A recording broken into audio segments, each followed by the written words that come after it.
ya Mungu katika maisha ya wokovu.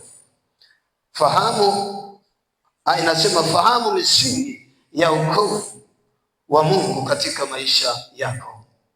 Wokovu ni msingi ambao Mungu ameweka ili mwanadamu aweze kutembea maisha ya ushindi, mwanadamu aweze kutembea maisha ambayo sio mwanadamu aliyezaliwa na mwanadamu, lakini mwanadamu aliyezaliwa na Mungu kwa ajili ya misingi ambayo Mungu ameiweka. Na nikaona kwamba msingi wa kwanza wa Mungu ni neno la Mungu, kulisikia na kulishika. Ni msingi ambayo utakusaidia kudhihirisha uweza wa Mungu, na maisha yako yakikosa msingi wa Mungu, sahau heshima kwenye maisha, kwa sababu kitakacho kufanya uimarike wewe, kitakacho kufanya usipeperushwe na upepo ni neno la Mungu ambalo litakupa msingi wa kuwa imara, litakupa msingi wa kushinda dhuruba, wa kushinda upepo ambao unaondoa misingi ya Mungu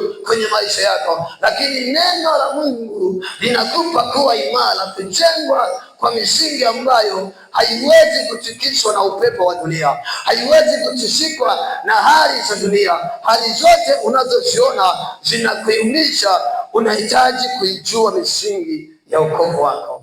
Wokovu una msingi wa wokovu. Wokovu una msingi wa ishara na udhihirisho wa matendo makuu juu ya maisha yako. Sasa wewe, nachotaka kukufundisha asubuhi ya leo, lazima misingi hii uijue.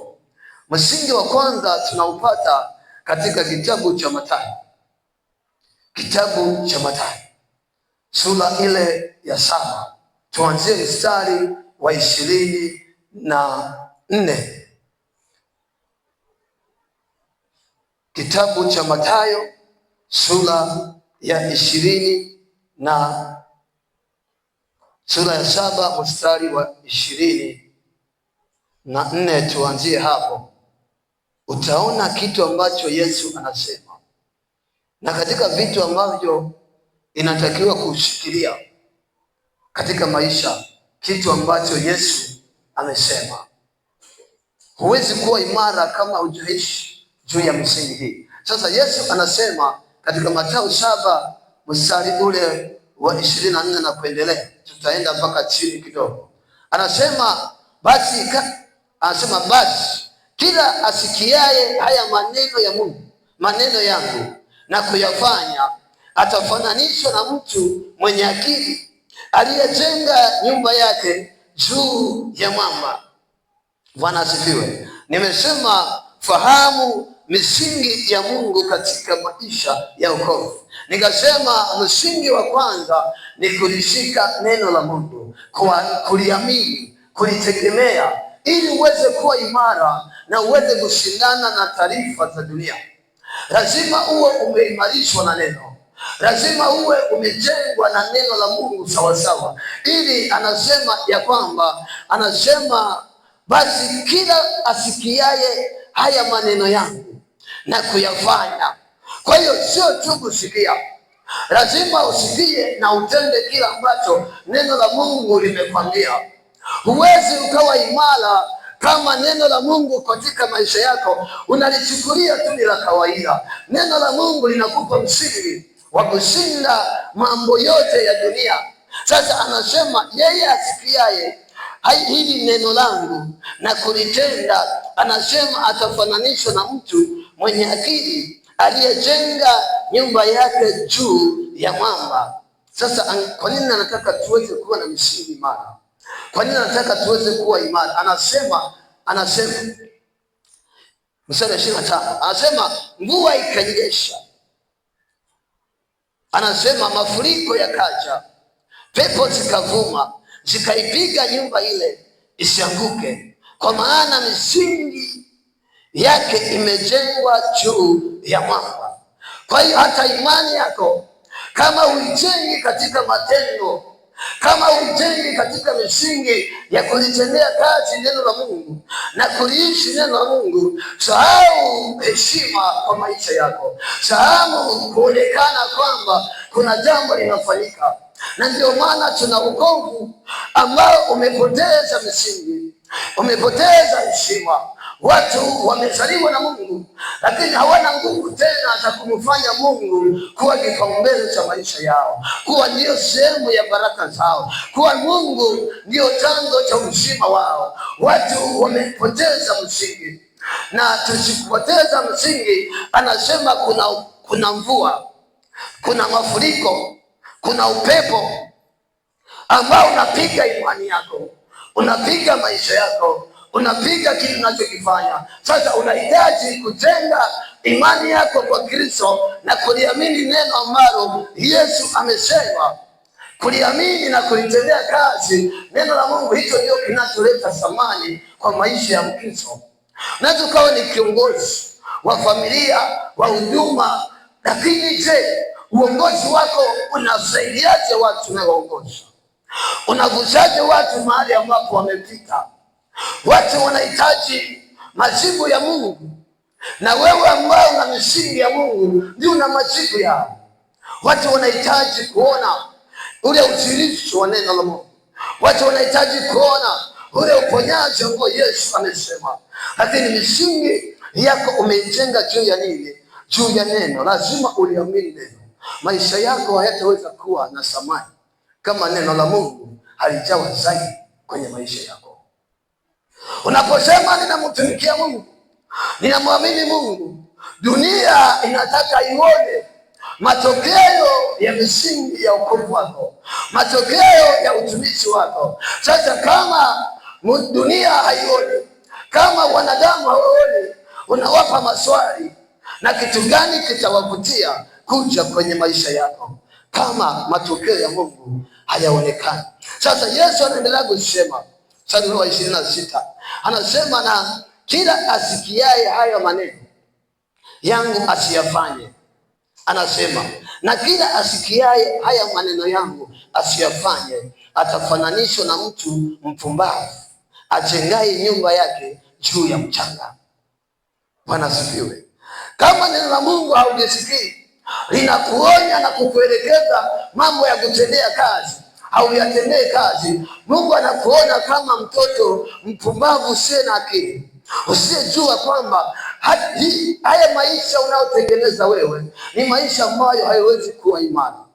Na ndio maana tunashuhudia watoto waliozaliwa na Mungu leo wako hivi, kesho wako hivi, hawana mwelekeo, hawana majawabu yenye nguvu ambayo yamesimama na kuimarisha. Ni kwa sababu gani? Upepo ulipokusha, mafuriko yalipokusha, matatizo na dhuruba za dunia zilipotokea, ziliwapiga wakaanguka. Sasa anasema mtu asiyosikia madhara yake. Nimesema fahamu misingi ya Mungu katika maisha ya wokovu. Fahamu misingi ya Mungu katika maisha ya wokovu. Misingi ya Mungu ni Mungu mdhihirishe, ulete majibu ya watu wasiomjua Mungu. Unamjua Mungu, kuna watu hawamjui Mungu. Unamjua na kumwamini, kuna watu hawamjui wala hawamwamini. Sasa wewe uliyemjua lazima uweke misingi ili watu wanaikuta wajengwe kwenye msingi ambao ni imara kwao. Utawasaidia kushinda matatizo na changamoto zote za dunia.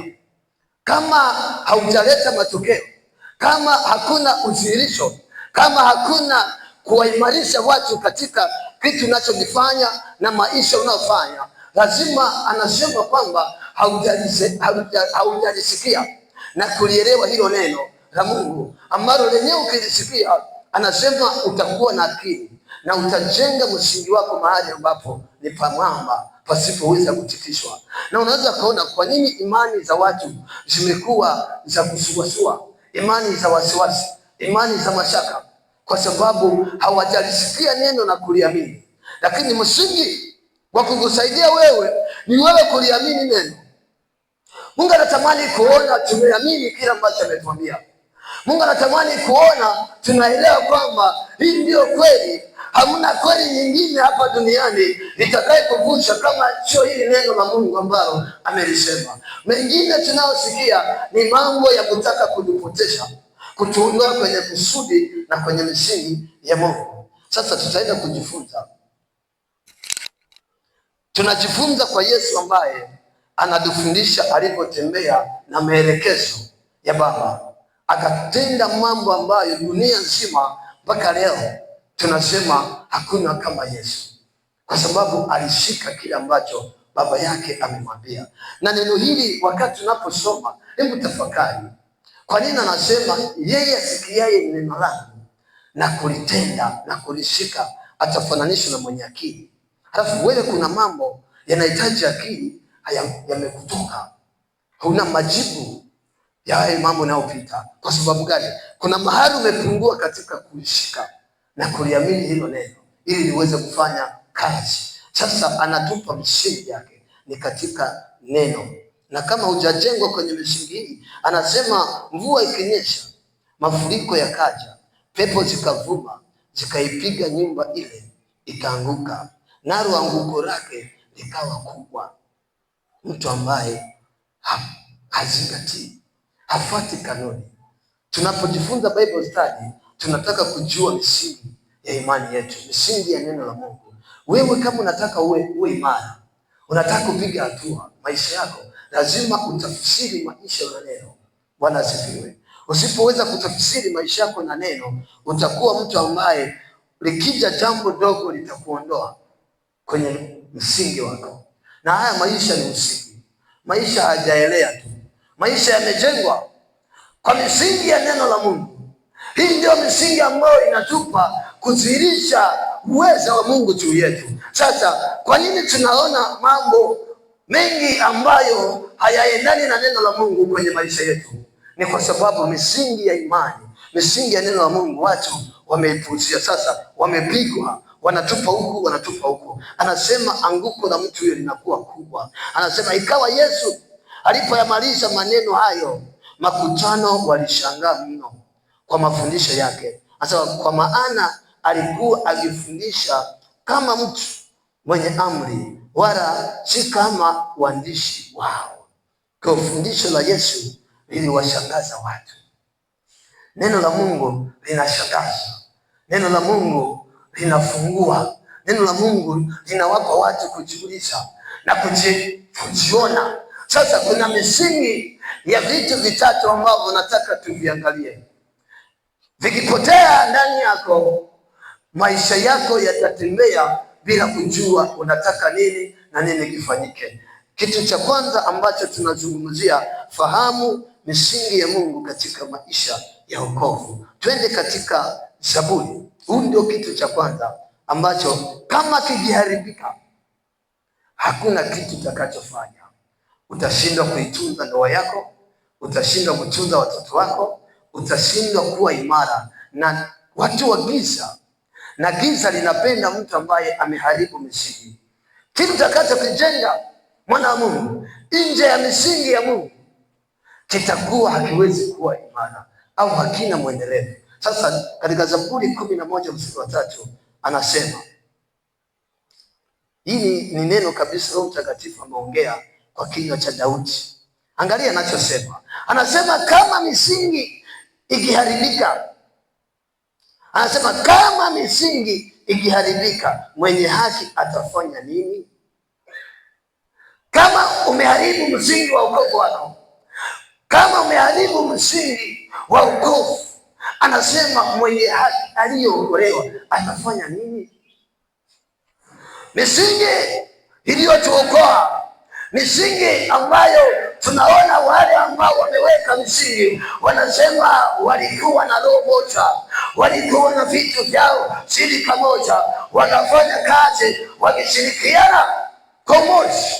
Kanisa tukipoteza misingi ya wokovu, misingi ambayo tumewekewa, kazi ya maisha ya Mungu imekuwa imepotea. Na ndio maana Roho anasema misingi ikiharibika.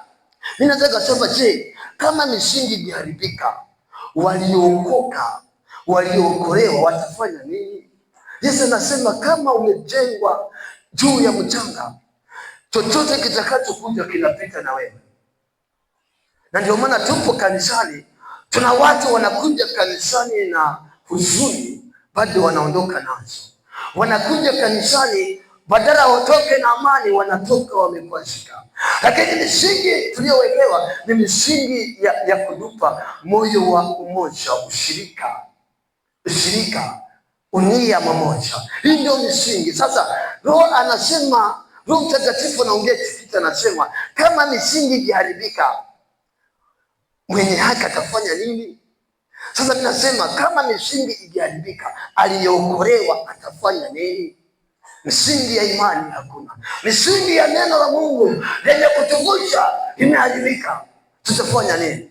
Lazima tuangalie misingi ya wokovu wetu ni nini.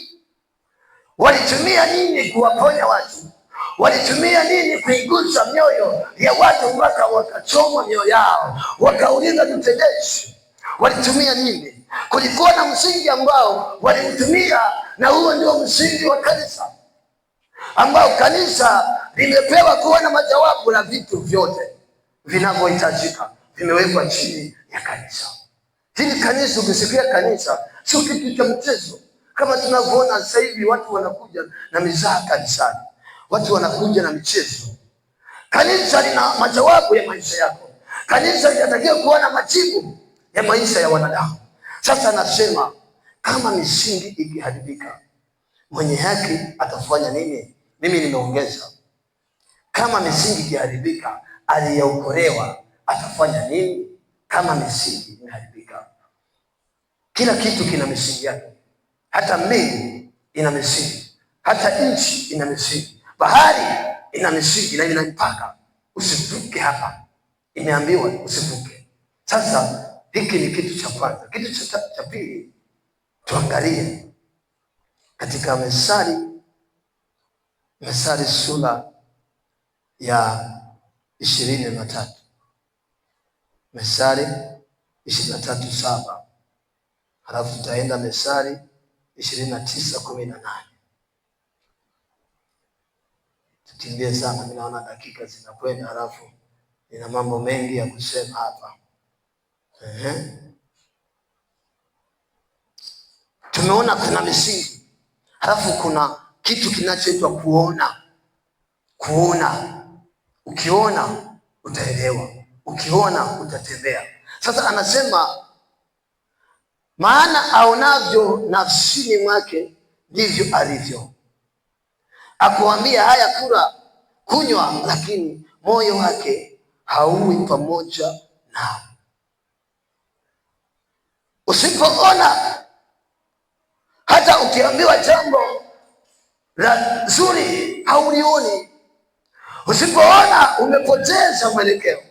Hauwezi kujizuia, hauwezi kutembea kwa uhakika, kwa sababu nafsi yako ambayo ndio pumzi ya Mungu imekufa, haioni chochote.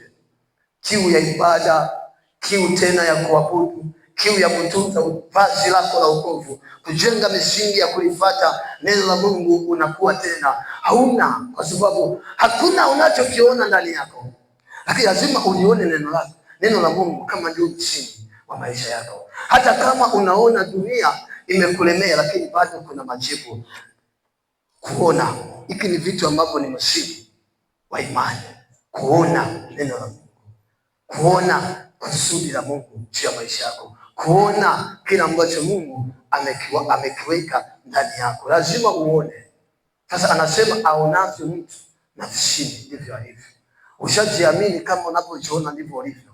Wako watu hapo wanajiona ni watumishi wakubwa, wako watu wanajiona ni manabii, wako watu unajiona ni mtu uliyebarikiwa, lakini baraka hizo hauzioni. Sasa Mungu anakuambia uonavyo wewe nafsini ndivyo ulivyo. Wako watu wanaona tatizo la kuwasaidia watu, wanaliona ndani yao, lakini hawajawahi kuambia jamani, mimi ninachokiona hapa, kuna tatizo hapa, naomba hili tatizo tulitatue ili tuepukane na shida hizi. Unaona, lakini ujasiri wa kusema haupo, na kinachoweza kusababisha usiseme kwa sababu misingi ya kusema imepotoshwa. kwa sababu hata ukisema lile neno halitachukuliwa maana, kwa sababu misingi ya kuonya na kusema kweli imepotoshwa. Na ndio maana Roho anasema kama misingi ikiharibika, mwenye haki atafanya nini? Lazima tujue kwamba Mungu anataka kutuambia kila ambacho tunaona ndani ndicho kilivyo, na ndivyo natakiwa uishi. Unaona nini ndani yako? Na pasipo kuona hakuna maisha. Twende katika Mithali 29 mstari wa 18. Kama uone, sahau maisha. Kama uone, sahau kwenda mbele. Mithali 29 mstari wa 18 anasema, pasipo maono watu huacha kujizuia, bali anaheri mtu yule ashikae sheria. Bwana asifiwe.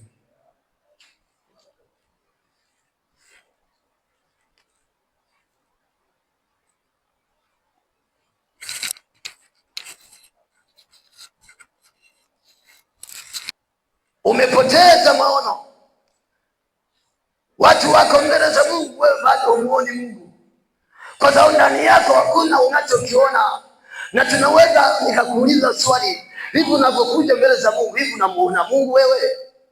Na utagundua watu hawamuoni Mungu, kwa sababu kanisani watu wana mizaha. Mbele za Mungu hapo hapo watu wanafanya mizaha, wanafanya ujinga. Maana yake hii inatuonyesha hakuna anachokiona. Huwezi ukaa mbele ya Rais Samia Suluhu amekaa mahali ukawa unafanya mizaha. Watu wanatulia, wanakuwa na utisho. Sasa Mungu zaidi ya wanadamu unakuja mbele zake na mizaha, huonyeshi utulivu wote, manake ndani yako maono yamekufa. Huwezi sasa kujizuia ukatulia.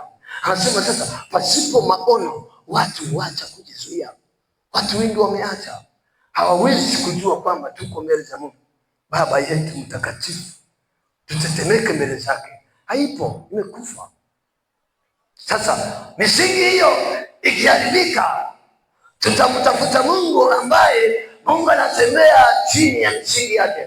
Mungu anaonekana chini ya nguvu zake. Kama hutatafuta nguvu za Mungu, hutatafuta misingi ya Mungu, halafu nasema mimi Bwana namtumikia Mungu, mimi Bwana namcha Mungu, lakini misingi ya Mungu hata tukiitafuta kwenye maisha yako hatuioni. Hata ukijitafakari na kuona wewe misingi yako iko wapi. Tukikuja kwa imani haupo, tukija kwa heshima ya ule Mungu unaosema na mheshimu haupo, tukija kwa udhihirisho ambao tunataka tuone Mungu anashirika kwako, hatukuone. Wewe umeishia tu mimi nampenda Mungu, mimi namcha Mungu. Mungu anasema imani pasipo matendo imekufa, haipo. Kwa kama una imani, kama unamcha Mungu, lazima uwe na matendo ya Mungu. Hata kama dunia ina majibu kiasi gani, bado umeshikamana na misingi ya Mungu. Lazima Mungu afike mahali aseme, Shetani, unamuona mtumishi wangu jinsi alivyoshikamana na utimilifu wake. Mungu anajivunia mtu ambaye ameshika utimilifu wake, anatembea juu ya msingi, ajivunie. Na tunamuona Mungu akimwambia Shetani, unamuona mtumishi wangu? Sasa lini Mungu atajivunia wewe? Lini unajua kwamba Mungu ameniweka kwa kusudi lake ili nitumike? Sasa anasema pasipo maono watu huacha kujizuia. Misingi yetu imejengwa kwa kile ambacho tumekiona. Sasa tuangalie misingi ya kanisa ambayo wenzetu walitembea nayo. Tunaposikia umoja, napenda sana Roho Mtakatifu ambaye alikuwa anatembea na Daudi. Ni Roho ambaye alitembea naye na akawa anamuonyesha misingi ya kupiga hatua. Ukisoma ile Zaburi ya 133, Roho Mtakatifu anaendelea kusema kitu wakati bado hajalizaa kanisa, na sisi tumezaliwa. Sasa hili neno hili ndio linatakiwa litawale na lifanye kazi kwa kanisa la leo, na tusipopoteza hili neno tunaweza tukamtafuta Mungu na asionekane. Na nasema hili ndio siri ya baraka za umoja. Katika umoja kuna baraka. Misingi yetu misingi yetu iko hapa. Anasema Tazama jinsi ilivyo vema na ya kupendeza ndugu wakae pamoja. Alafu akishakaa pamoja anasema kwa umoja. Kwa ile kwamba tunashiriki pamoja, hatuko kwa umoja. Tunajua yanayotakiwa kwa kila mmoja wetu, lakini kukaa pamoja, lakini sio kwa umoja, maana yake ni msingi ambao tumeenda nje ya maelekezo ya Roho. Roho nataka tuwe pamoja kwa umoja. Sasa wewe na mimi tuna umoja gani? Ushirika wa kukutana kanisani, kumuona Mama Elia kutoka Kongo. Jana tumekutana, akaniambia neno, akasema nilitamani sana wakati Kongo tuna vita nipate simu kutoka mchikichini, lakini sikuwa hata namba. Nikamwambia mama, sasa hatukuchukua namba. Nikaumia sana. Nikasema Mungu atusaidie. Nikamwambia nipe namba sasa hivi, nakuwa nafanya hivyo. Kwa kuna wakati tunatamani tupate neno la Mungu kwa ndugu zetu ambao tunaamini moja, tuna safari moja ya kwenda mbinguni, ili tujue kwamba ndugu yangu naendeleaje, hali ikoje, maana hali sio nzuri. Tusimame tuombe. Ndicho kanisa lililotuzaa, ambao ndio waliotuwekea misingi. Walipokuwa wakikamata mitume, kanisa lilikuwa linasimama linaomba mpaka Mungu anasikia kule mbinguni, anambia malaika, nenda kawachomoe pale, kawatoe waifanye kazi yangu. Kwa hiyo kanisa likiwa pamoja kwa umoja, lazima tutajua wapi mwenzangu anapita ili nimshike mkono. Sasa misingi yetu imewekwa katika umoja, kuwa pamoja kwa umoja. Kilichosema huko chini utaendelea, lakini muda umekwenda. Ngoja twende sasa kwenye misingi ya kanisa. Misingi ya kanisa ambao nimesema kichwa cha somo, nimesema fahamu misingi ya Mungu katika maisha ya wokovu. Wokovu una misingi yake. Unataka matokeo kwenye maisha ya wokovu, msingi wa wokovu huu hapa. Tuanze katika kitabu cha Matendo ya Mitume sura ya 1 mstari wa 8. Huu ndio msingi ambayo ulitengeneza kanisa. Matendo ya Mitume sura ya 1 mstari wa 8.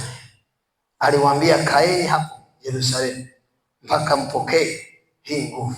Sasa nasema Matendo sura ya 1 mstari wa 8. Anasema lakini mtapokea nguvu akisha kuwajilia juu yenu Roho Mtakatifu, nanyi mtakuwa mashahidi wangu katika Yerusalemu na katika Uyahudi wote na Samaria na hata mwisho wa nchi. Misingi tuliyowekwa ni ya kutuungamanisha kwa nguvu ya Roho. Roho Mtakatifu ni roho inayoungamanisha kanisa, inaungamanisha wanaozaliwa na yeye, kwa sababu tunazaliwa kwa maji na kwa Roho. Kwa hiyo kama tumezaliwa na Roho, lazima tuwe na tunda la umoja, tunda la shirika la Roho Mtakatifu. Sasa hii ndio misingi. Tukienda sura ya 2 mstari ule, twende haraka. Matendo ya Mitume sura ya 2 mstari tuanzie 43. Kama tumekosa hivi vitu, halafu tunataka Roho tenda kazi na sisi, tuwe na hakika kwamba Roho Mtakatifu hawezi kuonekana. Hata tungemuita miaka 2000 hata kuja, kwa sababu misingi yake ipo katika neno lake. Matendo ya Mitume sura ya 2 mstari wa 44,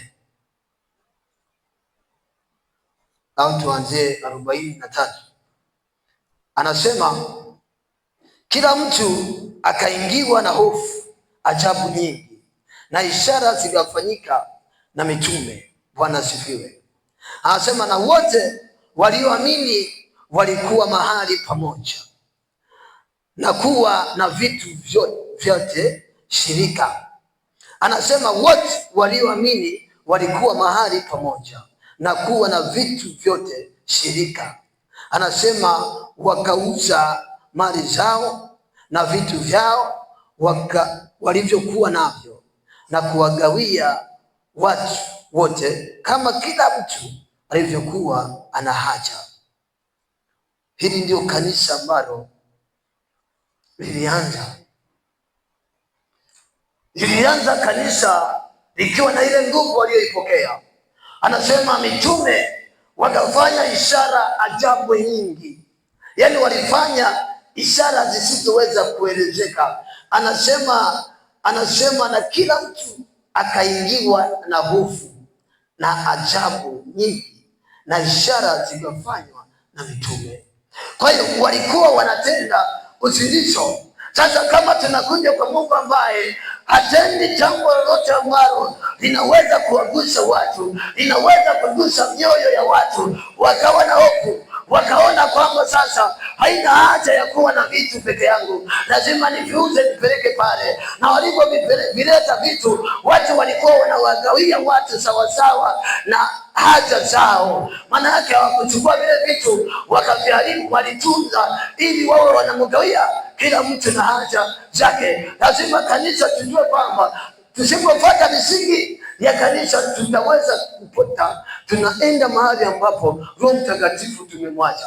Unaweza ukatembea, lazima ujue msingi wako. Je, umejaa na moyo wa upendo wa kupenda kumsaidia mtu, kupenda kushikamana, kupenda kutoa, ili Roho aweze kuona lile tunda na ile nguvu ambayo amekupa. Akasema mstari wa 26 hapa, anasema na siku zote kwa moyo mmoja walidumu ndani ya hekalu, wakiumega mkate nyumba kwa nyumba na kushiriki chakula chao kwa furaha na kwa moyo mweupe. Yaani walichungamanisha, wakawa pamoja.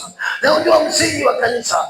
Kama unataka kuwa mshirika pamoja na sisi, lazima uchungamanishe na sisi, uchungamanishe na kile ambacho viongozi wamesema tukifanya kwa moyo mmoja, kwa moyo mweupe, pasipo kusema kwamba mimi niko hivi, mimi niko hivi. Katika ushirika hakuna mimi niko hivi, maanake wote tunaungamanishwa katika roho moja, katika moyo moja, tunatenda kazi kwa roho moja. Na tukifanya hivyo, uwe na hakika taifa nzima na dunia nzima watamtafuta Mungu wa kwetu. Na ndio maana walimtafuta huyu Mungu, watu wakaokolewa na ishara zikafanyika, kwa sababu watu walikuwa na roho moja, walichungamanisha, wakaweka na vitu vyao ili kuondoa tofauti, kuondoa ubaguzi.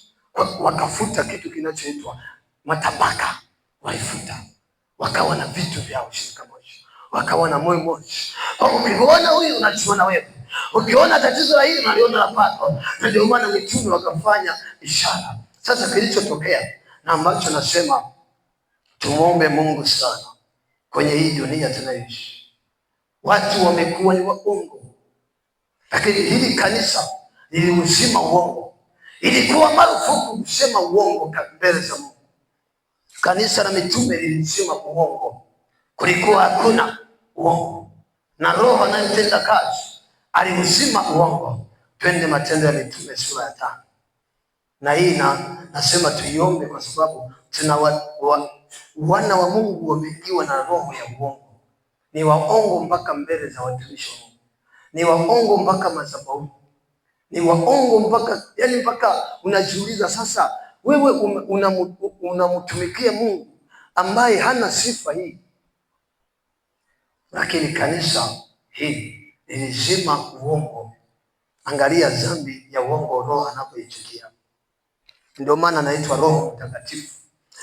Sura ya 5 anasema, lakini mtu mmoja jina lake Anania pamoja na Safira mkewe aliuza mali. Anasema na mke aliuza mali, akazuia kwa siri sehemu ya thamani yake, na mke wake naye alijua haya, akaleta fungu moja akaliweka miguuni pa mitume.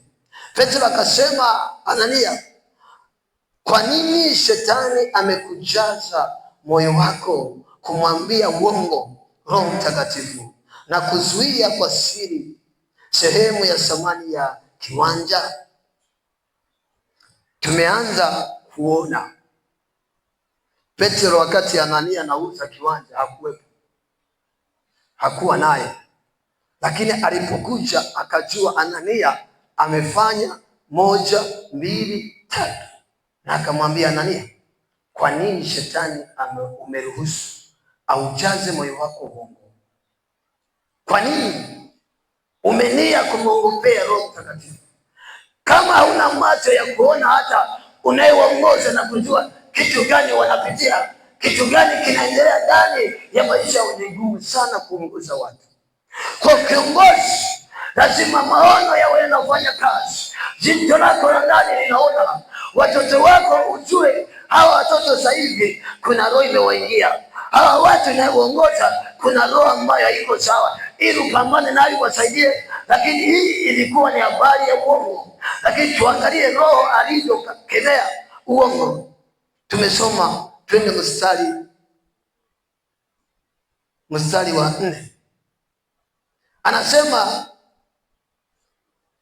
kilipokuwa kwako hakikuwa mali yako, na kilipokuwa kimekwisha kuuzwa thamani yake haikuwa katika uwezo wako. Ilikuwaje hata ukaweka neno hili moyoni mwako, kumwambia uongo? Anasema hukumwambia uongo mwanadamu, bali Mungu. Bwana asifiwe. Haya ndio matokeo tunataka Mungu ayadhihirishe kwa kanisa, matokeo ambayo yanaleta majibu. Sasa angalia kinachotokea. Anasema baada ya kumwambia uongo mwanadamu ila Mungu, anasema Anania aliposikia maneno hayo akaanguka akafa. Bwana asifiwe. Hiyo ni nguvu ya udhihirisho wa neno la Mungu. Umeongea uongo mbele za Mungu, Roho Mtakatifu anachukua roho yake. Kuna sehemu tena wewe ya kuishi. Anasema Anania aliposikia maneno hayo akaanguka akafa. Anasema hofu nyingi ikawapata watu wote waliosikia haya. Lazima kanisa lifike mahali uongo kanisani ni mwiko, uongo kwa maisha yetu ni mwiko. Watu wanaishi maisha ya uongo kanisani. Watu wapo kanisani ni watakatifu, mkikutana huko nje hawafai. Mimi najiuliza, kama unaweza ukawa na maisha ambayo huwezi ukaja nayo kanisani, kwa nini uyaishi huko nje? Tuna mabinti hapa wanavaa mavazi ya ovyo nje. Kama wewe umeungana na sisi tunatumika pamoja, wewe umeungana na sisi tunamtumikia Mungu, tunayekataa mambo ya aibu, kwa nini ufanye vitu ambavyo havimtukuzi Mungu? Nikasema binti mmoja ikamwambia, hizi nguo ulizovaa chukua siku moja ndio nazo kanisani, wewe sio kuona umekuja nazo kanisani. Kama unatuchafua sisi, tunaabudu pamoja, tunaimba pamoja, lakini nje unatia aibu kanisa la Mungu. Ni maisha ya uongo. Ukikosa heshima mbele za jamii ambayo inatakiwa ukawe nuru, hapa kanisani tunahitaji tu kutiana moyo na kutiana nguvu, lakini kazi iko nje tunakoishi. Watu wasioamini neno la Mungu, watu wasiotembea katika njia ya Mungu. Kanisa liliposikia, watu wakaanza kuogopa. Ukisikia kwamba fulani ameongea uongo kanisani kafa, sijui kama utaongea tena uongo kanisani.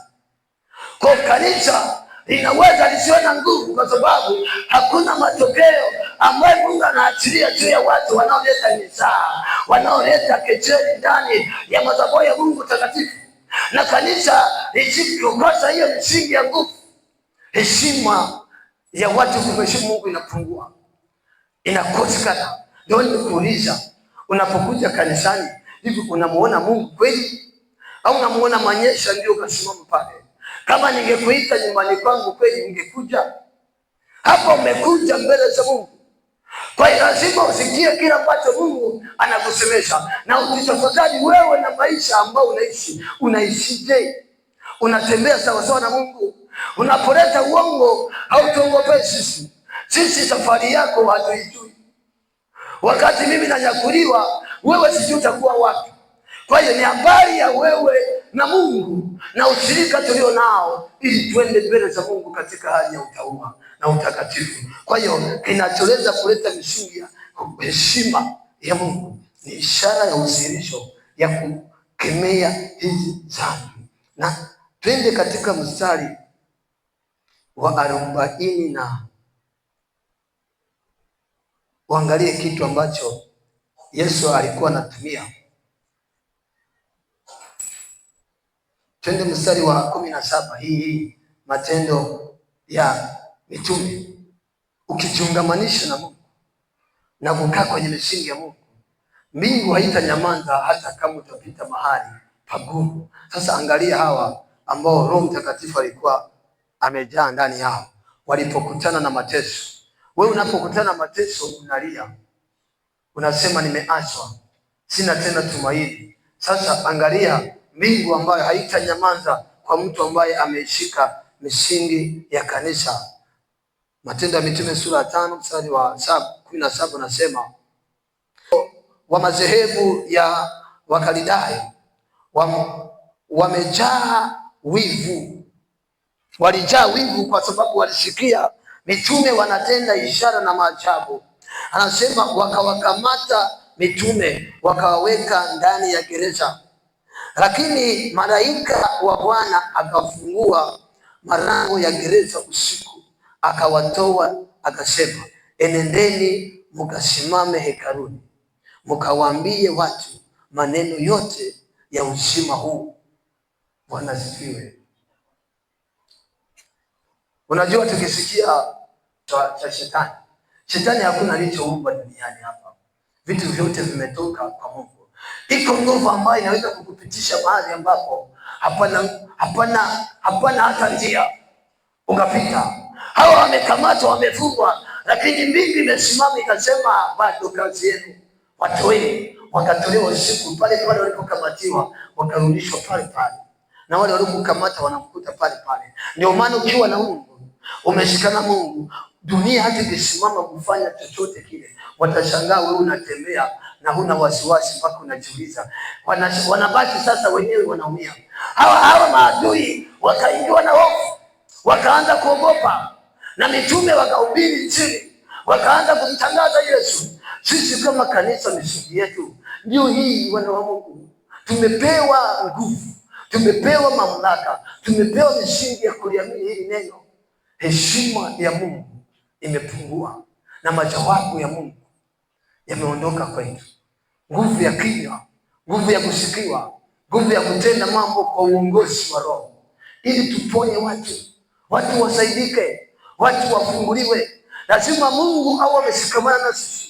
Lazima tujue misingi ya neno la Mungu juu yetu. Lazima ujue maisha yako, usilete mzaha mbele za Mungu. Unahitaji kupima kiwango cha matendo yako, kiwango cha imani yako. Usimlaumu Mungu atende, wakati ratiba tu ya mchungaji ambao kaiweka ni ndogo sana, lakini imekushinda kutembea nayo. Alafu nataka Mungu nisaidie. Mungu hata kusaidia kama hautatembea katika misingi ya neno lake. Misingi ya neno la Mungu imesimama katika nguvu ya ishara na maajabu. Tunapoenda kutangaza habari njema za ufalme na tukijifunza, lazima tujue misingi ya Mungu. Kwanza, kuwa na imani, kuliamini neno na kuomba Roho Mtakatifu atupe maono. Usipoona katika imani yako, manake umetiwa upofu kwa habari ya neno. Usitembee kwa kupapasa. Mungu amesema neno kwa kinywa cha Paulo katika Matendo ya Mitume sura ya 17 mstari wa 20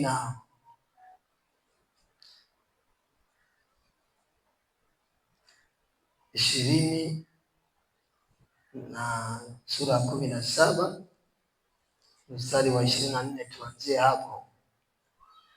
Tuanzie hapo. Kuna vitu nasema mimi sijui, wewe ujui. Hujamtafuta Mungu, hujataka kumtafuta Mungu, na Mungu anataka umtafute bila kujua, sababu ukimtafuta ukijua utampangia, lakini akijifunua kwako. Sasa hii ni Mungu anasema hivi, Matendo ya Mitume sura 17 mstari wa 20 na kuendelea, anasema Mungu aliyefanya ulimwengu na vitu vyote vilivyomo, yeye kwa kuwa ni Bwana wa mbingu na nchi, hakai katika hekalu zilizofanywa kwa mikono, wala hatumikiwi kwa mikono ya wanadamu, kana kwamba anahitaji kitu chochote, kwa maana ndiye aliyewapa wote uzima.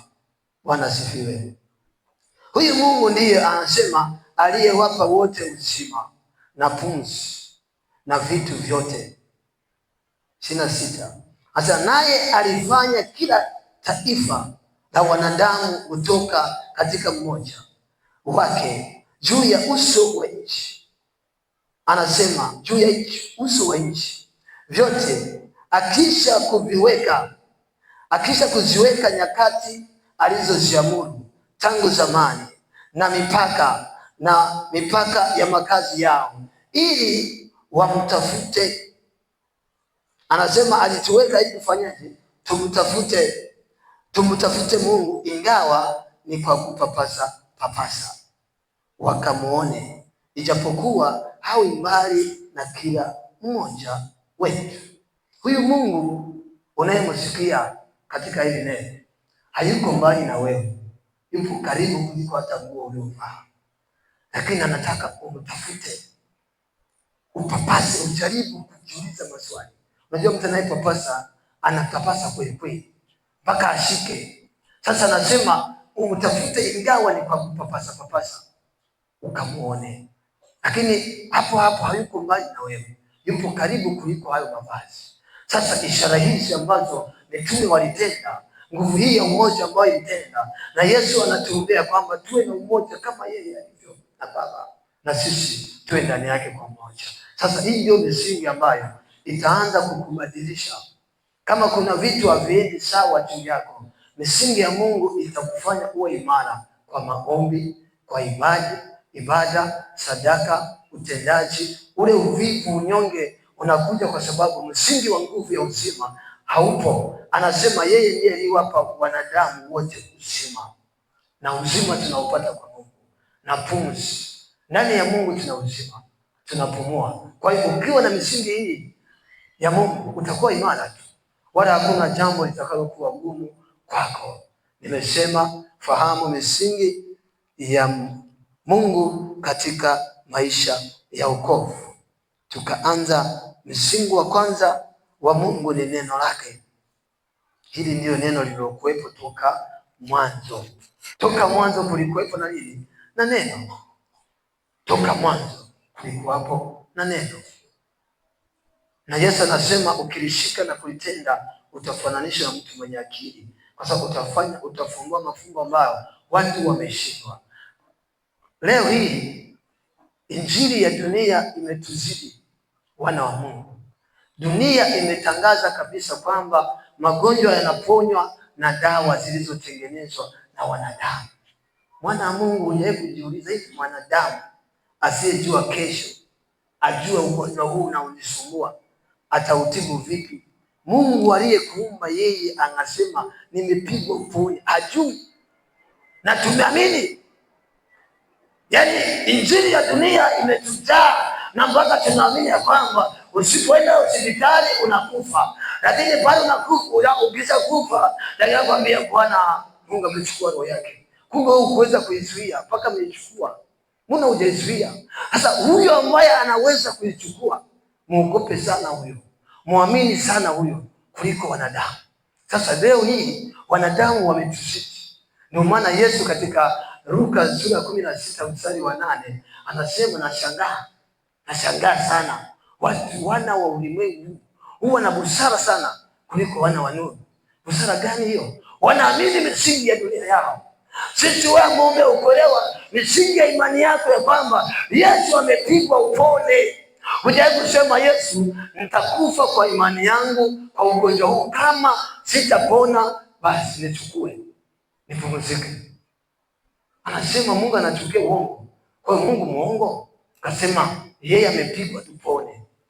Mpaka sasa hivi kuna mtoto yuko hapa ni wa Mungu kabisa, amezaliwa kwa Roho, haamini kama tatizo hili la ugonjwa Mungu anaweza kuliponya. Haamini kwa sababu mwanadamu amemwambia hospitali ipo pale, nenda. Lakini Yesu ametuwekea imani ambayo ni tiba, imani ambayo ni nguvu.